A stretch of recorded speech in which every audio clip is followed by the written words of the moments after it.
ಎಲ್ಲರಿಗೂ ನಮಸ್ಕಾರ. ಈ ವಿಡಿಯೋದಲ್ಲಿ ನಾವು ತ್ರಿಭುಜಗಳ ಬಗ್ಗೆ ತಿಳಿದುಕೊಳ್ಳೋಣ. ತ್ರಿಭುಜಗಳು ಒಂದು ಸಮತಲದಲ್ಲಿ ಏಕರೇಖಾಗತವಲ್ಲದ ಮೂರು ಬಿಂದುಗಳಿಂದ ಉಂಟಾದ ಆಕೃತಿಯನ್ನು ನಾವು ತ್ರಿಭುಜಗಳು ಎನ್ನುತ್ತೇವೆ. ತ್ರಿಭುಜ PQRನಲ್ಲಿ PQR ಇವು ಮೂರು ಶೃಂಗಬಿಂದುಗಳು ಏಕರೇಖಾಗತವಲ್ಲದ ಅಂದರೆ ಒಂದೇ ರೇಖೆಯಲ್ಲಿ ಇಲ್ಲದೆ ಇರುವುದನ್ನು ನಾವು ಏಕರೇಖಾಗತವಲ್ಲದ ಅಂತ ಹೇಳಿ ಕರಿತೇವೆ. ಇವು ಮೂರು ಶೃಂಗಬಿಂದುಗಳು ಏಕರೇಖಾಗತವಲ್ಲದೆ ಉಂಟಾದ ಒಂದು ಆಕೃತಿಯೇ ತ್ರಿಭುಜ PQR. QR ಮತ್ತು PRಗಳು ತ್ರಿಭುಜದ ಮೂರು ಬಾಹುಗಳು. ನಂತರ ಸಮರೂಪ ಆಕೃತಿಗಳು. ಯಾವುದೇ ಆಕೃತಿಗಳ ಆಕಾರವು ಒಂದೇ ರೀತಿ ಇದ್ದು ಗಾತ್ರಗಳು ಬೇರೆ ಬೇರೆಯಾಗಿದ್ದರೆ ಅದನ್ನು ಸಮರೂಪ ಆಕೃತಿಗಳು ಎನ್ನುವರು. ಇಲ್ಲಿ ABCD ಇದು ಒಂದು ವರ್ಗ, A', B', C', D' ಇದು ಇನ್ನೊಂದು ವರ್ಗ. ಈ ಎರಡು ಆಕೃತಿಗಳನ್ನು ಗಮನಿಸಿದಾಗ ಈ ಎರಡು ಆಕೃತಿಗಳ ಆಕಾರ ಒಂದೇ ರೀತಿ ಇದೆ, ಆದರೆ ಅವುಗಳ ಗಾತ್ರ ಬೇರೆ ಬೇರೆಯಾಗಿದೆ. ಅಂದರೆ ಗಾತ್ರ ಅಂತಂದರೆ ಅಳತೆ ಬೇರೆ ಬೇರೆಯಾಗಿದೆ. ಇಂತಹ ಆಕೃತಿಗಳನ್ನು ನಾವು ಸಮರೂಪ ಆಕೃತಿಗಳು ಅಂತ ಹೇಳಿ ಕರಿತೇವೆ. ನಂತರ ಸರ್ವಸಮ ಆಕೃತಿಗಳು. ಸಮರೂಪ ಆಕೃತಿಗಳಲ್ಲಿ ಆಕಾರ ಒಂದೇ ಆಗಿರಬೇಕು, ಗಾತ್ರ ಬೇರೆ ಬೇರೆಯಾಗಿದ್ದರೆ ಅದನ್ನು ನಾವು ಸಮರೂಪ ಆಕೃತಿಗಳು ಅಂತ ಹೇಳಿ ಕರಿತೇವೆ. ಆದರೆ ಸರ್ವಸಮ ಆಕೃತಿಯಲ್ಲಿ ಆಕಾರ ಮತ್ತು ಗಾತ್ರಗಳೆರಡೂ ಕೂಡ ಒಂದೇ ಆಗಿರುವಂತಹ ಆಕೃತಿಯನ್ನು ನಾವು ಸರ್ವಸಮ ಆಕೃತಿಗಳು ಎಂದು ಕರೀತೇವೆ. ಒಂದೇ ಅಳತೆಯ ತ್ರಿಜ್ಯ ಇರುವಂತಹ ಎಲ್ಲ ವೃತ್ತಗಳು ಕೂಡ ಸರ್ವಸಮ, ಹಾಗೆ ಬಾಹುವಿನ ಅಳತೆ ಒಂದೇ ಇರುವಂತಹ ಎಲ್ಲ ವರ್ಗಗಳು ಸರ್ವಸಮ. ನಮಗೆ ಸಮರೂಪ ಆಕೃತಿ ಅಂದರೆ ಏನು ಅಂತ ಗೊತ್ತಾಯಿತು ಅಲ್ವಾ? ಹಾಗಾದರೆ ನಾವು ಇವಾಗ ತ್ರಿಭುಜಗಳ ಸಮರೂಪತೆ ಬಗ್ಗೆ ತಿಳಿದುಕೊಳ್ಳೋಣ. ಎರಡು ತ್ರಿಭುಜಗಳು ಸಮರೂಪ ಆಗಿರಬೇಕು ಅಂದರೆ ಯಾವ್ಯಾವ ಅಂಶಗಳಿಂದ ಕೂಡಿರಬೇಕು? ಅವುಗಳ ಅನುರೂಪ ಕೋನಗಳು ಸಮವಾಗಿರಬೇಕು ಮತ್ತು ಅನುರೂಪ ಬಾಹುಗಳ ಅನುಪಾತ ಸಮವಾಗಿರಬೇಕು. ಎರಡು ತ್ರಿಭುಜಗಳ ಅನುರೂಪ ಕೋನಗಳು ಸಮವಾದರೆ ಆ ತ್ರಿಭುಜಗಳನ್ನು ನಾವು ಸಮಕೋನೀಯ ತ್ರಿಭುಜಗಳು ಎಂದು ಕರೆಯುತ್ತೇವೆ. ಎರಡು ಸಮಕೋನೀಯ ತ್ರಿಭುಜಗಳಿಗೆ ಸಂಬಂಧಿಸಿದಂತೆ ಗ್ರೀಕ್ನ ಪ್ರಖ್ಯಾತ ಗಣಿತಜ್ಞರಾದ ಥೇಲ್ಸ್ ಒಂದು ಪ್ರಮೇಯವನ್ನು ಸಾಧಿಸಿದ್ದಾರೆ. ಅದುವೇ ಮೂಲ ಸಮಾನುಪಾತತೆಯ ಪ್ರಮೇಯ ಅಥವಾ ಥೇಲ್ಸ್ ಪ್ರಮೇಯ. ಥೇಲ್ಸ್ ಪ್ರಮೇಯದ ಹೇಳಿಕೆ ಎಂದರೆ ತ್ರಿಭುಜದ ಒಂದು ಬಾಹುವಿಗೆ ಎಳೆದ ಸಮಾಂತರ ಸರಳ ರೇಖೆಯು ಉಳಿದೆರಡು ಬಾಹುಗಳನ್ನು ಸಮಾನುಪಾತದಲ್ಲಿ ವಿಭಾಗಿಸುತ್ತದೆ. ಇಲ್ಲಿ ಚಿತ್ರವನ್ನು ಗಮನಿಸಿ. ABC ಒಂದು ತ್ರಿಭುಜ. ತ್ರಿಭುಜದ ಒಂದು ಬಾಹು BCಗೆ ಸಮಾಂತರವಾಗಿ DE ಸರಳ ರೇಖೆಯನ್ನು ಎಳೆದಿದೆ. ಈ DE ಸರಳ ರೇಖೆಯು ತ್ರಿಭುಜದ ಉಳಿದೆರಡು ಬಾಹುಗಳಾದ ಯಾವುದು AB ಮತ್ತು ACಯನ್ನು ಸಮಾನುಪಾತದಲ್ಲಿ ವಿಭಾಗಿಸ್ತದೆ ಅನ್ನೋದು ಥೇಲ್ಸ್ ಪ್ರಮೇಯದ ಹೇಳಿಕೆ. ಇಲ್ಲಿ ದತ್ತ ಏನು ಕೊಟ್ಟಿದ್ದಾರೆ? ತ್ರಿಭುಜ ABCಯಲ್ಲಿ DE ಸಮಾಂತರ BC. ನಾವೇನು ಸಾಧಿಸಬೇಕು? ಉಳಿದೆರಡು ಬಾಹುಗಳನ್ನು ಸಮಾನುಪಾತದಲ್ಲಿ ವಿಭಾಗಿಸ್ತದೆ. ಉಳಿದೆರಡು ಬಾಹುಗಳು ಯಾವುದು? ಇಲ್ಲಿ AB ಬಾಹುವಿನಲ್ಲಿ AD/DB = AE/EC. ಇದಕ್ಕೆ ನಾವೊಂದು ರಚನೆಯನ್ನು ಮಾಡಿಕೊಳ್ಬೇಕು. ಏನು ರಚನೆ ಮಾಡಿಕೊಳ್ಳೋದು ಅಂದರೆ D ಮತ್ತು C, E ಮತ್ತು Bಗಳನ್ನು ಸೇರಿಸಬೇಕು. EL ಲಂಬ AB ಮತ್ತು DN ಲಂಬ ACಯನ್ನು ಎಳೆಯಿರಿ. ನಂತರ ಸಾಧನೆ. ಇಲ್ಲಿ ನಮಗೆ ಎರಡು ತ್ರಿಭುಜಗಳು ಸಿಕ್ತು.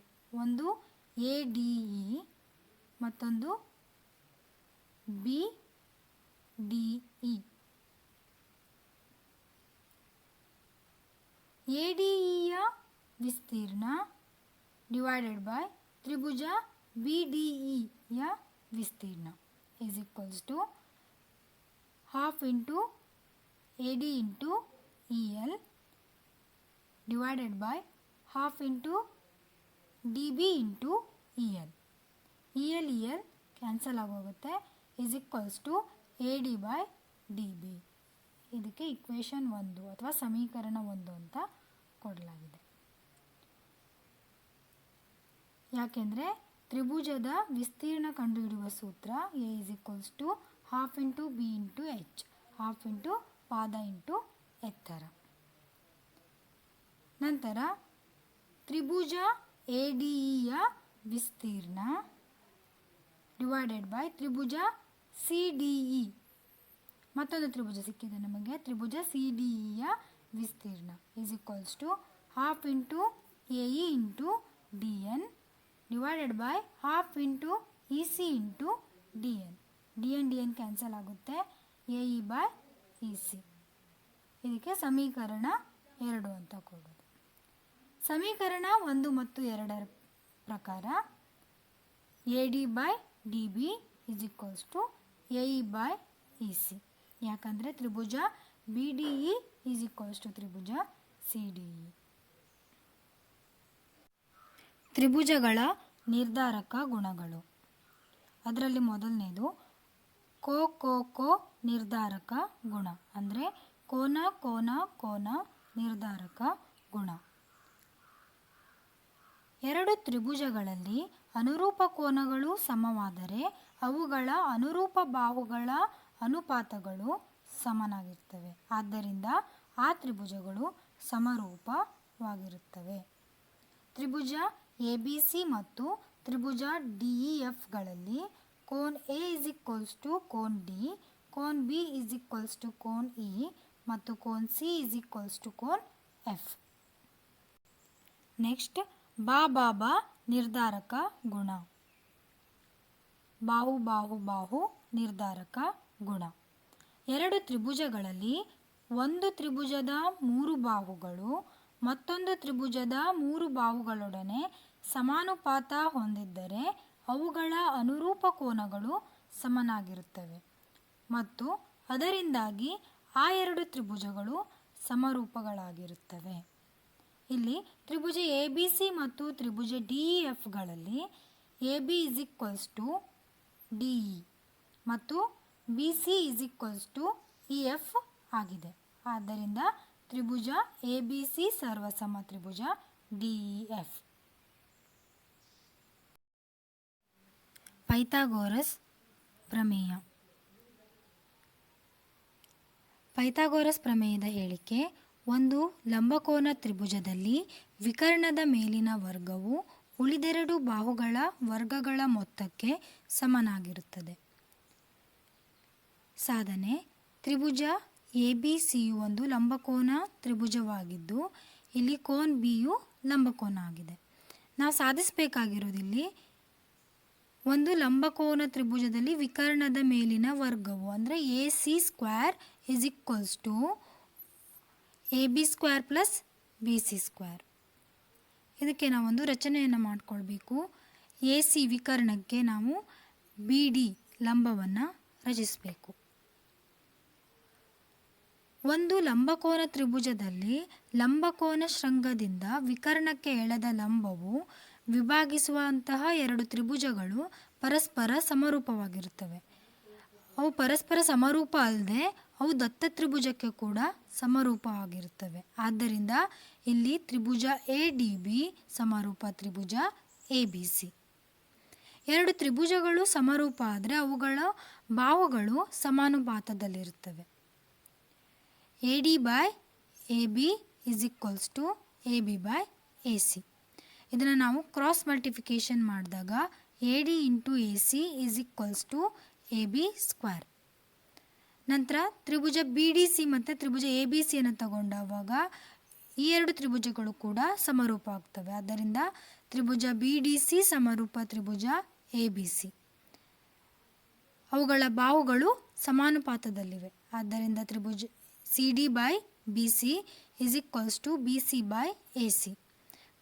ಇದನ್ನು ಕೂಡ ಕ್ರಾಸ್ ಮಲ್ಟಿಫಿಕೇಶನ್ ಮಾಡಿದವಾಗ C D into A C is equals to B C square. ಇದನ್ನು ಸಮೀಕರಣ 2 ಅಂತ ಕೊಡೋದು. ಸಮೀಕರಣ 1 ಮತ್ತು 2 ಕೂಡಿಸಿದಾಗ A D into A C plus C D into A C is equals to A B square plus B C square. Left hand side ಒಂದು ಕಡೆ ಕೂಡಿಸೋದು, ರೈಟ್ ಹ್ಯಾಂಡ್ ಸೈಡ್ ಇನ್ನೊಂದು ಕಡೆ ಕೂಡಿಸೋದು. ಲೆಫ್ಟ್ ಹ್ಯಾಂಡ್ ಸೈಡಲ್ಲಿ ಎ ಸಿ ಎರಡು common ಇರೋದ್ರಿಂದ A ಸಿಯನ್ನು ಕಾಮನ್ ಔಟ್ ಸೈಡ್ ಇಟ್ಬಿಡೋದು. ಬ್ರಾಕೆಟಲ್ಲಿ A D plus C D.